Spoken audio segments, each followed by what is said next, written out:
Однажды летом пошел дед Митяй в обход по лесу и вдруг видит, под кустом у самой тропинки, свернувшись клубочком, лежит волчонок, совсем щенок еще. Когда Митяй подошел к нему, малыш и не думал убегать. Волчонок был худой, одна кожа до кости. Что это с ним стряслось и почему он не убегает, подумал дед Митяй. Когда он был уже совсем близко с волчонком, тот все-таки попробовал убежать, но не смог. Оказалось, у него была сломана лапа. Жаль стало волчонка деду Митяю. Калека, и мать его бросила. Поймал он его, сунул в мешок и понес домой. Дома осмотрел волчонку лапу. Так и есть, перелом кости. Кто знает, как это случилось. Зажал он его лапу между лопатками и перевязал, чтобы кость ровно срослась. Было видно, что ему очень больно, но он терпел, словно понимал, что дед Митяй ему добра желает. Потом устроил он ему место за дверью и накормил. И вот недельки через 4 лапа у волчонка срослась. Вырос он и раздобрел от хорошей пищи. Дед Митяй считал, что другого такого упитанного волчонка никто не видел. Но след все же остался на переднюю лапу, он слегка прихрамывал. Стал волчонок бегать по двору, и стоило только окликнуть его по имени, которое ему дал дед Митяй Серый, как он сразу же мчался к своему спасителю.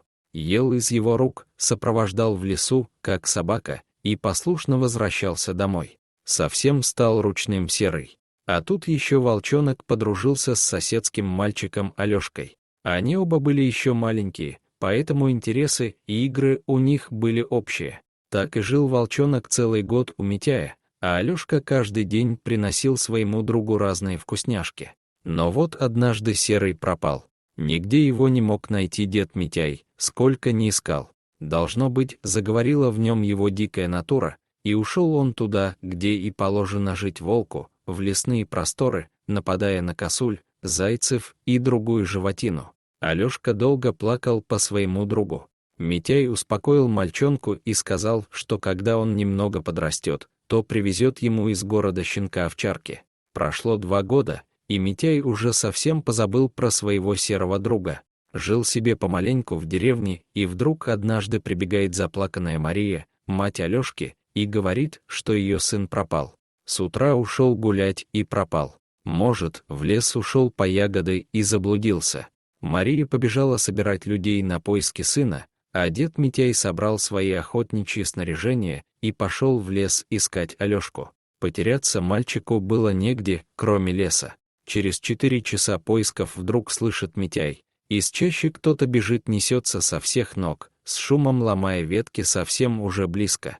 Митяй снял ружье, взвел курок и приготовился стрелять. Вдруг видит, волк скачет к нему большими прыжками. Вот он, огромный, серый, с вздыбленной шерстью.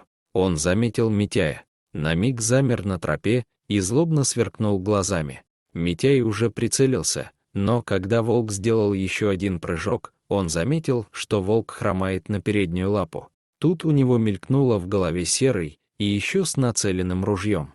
Митяй позвал Серый. Серый. Сделав еще несколько прыжков, волк остановился и повернул голову. Долго глядел на Митяя, затем вновь крутнулся, собираясь бежать дальше, но сделал только несколько медленных шагов и, остановившись, снова вернулся к нему. Волк узнал Митяя. Это действительно был Серый, тот самый, который 2 года назад, как будто ручной, жил в его дворе. Волк завыл и пошел в чащу леса, оглядываясь, как бы зовя Митяя за собой. Что он хочет, куда зовет меня? Крутились мысли в голове старика. Пройдя шагов 100, он увидел в кустах спящего Алешку, а рядом с ним лежащего Серого. «Так вот ты куда звал меня, родной?» — радостно вскрикнул дед Митяй. «Ты Алешку тут охраняешь, дружка своего». И когда Митяй захотел дотронуться до него и погладить, волк отстранился и тихо, как плачущий щенок, заскулил. Все-таки жил в нем страх, ведь Митяй был человек, самый устрашающий враг волчьего рода. Отвык волк уже от Митяя. За эти 2 года, но Алешку помнил и охранял в лесу. Митяй взял мальчика на руки и, обернувшись к волку, сказал: «Спасибо, Серый, что спас Алешку. Иди своей дорогой», — сказал Митяй волку и медленно зашагал к дому. Но Серый не ушел, а пошел за Митяем, слегка прихрамывая, и скулил, точно хотел что-то сказать. Так они дошли до опушки, от которой начиналось поле. Здесь волк остановился, и пока Митяй с Алёшкой отдалялся, долго провожал их взглядом, а потом медленно, словно нехотя, скрылся в лесу. Немного спустя Митяй услышал его вой, протяжный, жалобный, точно рыдание. Видимо, волк навсегда прощался со своим спасителем Митяем и маленьким другом Алёшкой. Дорогие зрители, если вам понравилось это видео, то ставьте лайк и подписывайтесь на наш канал. До свидания.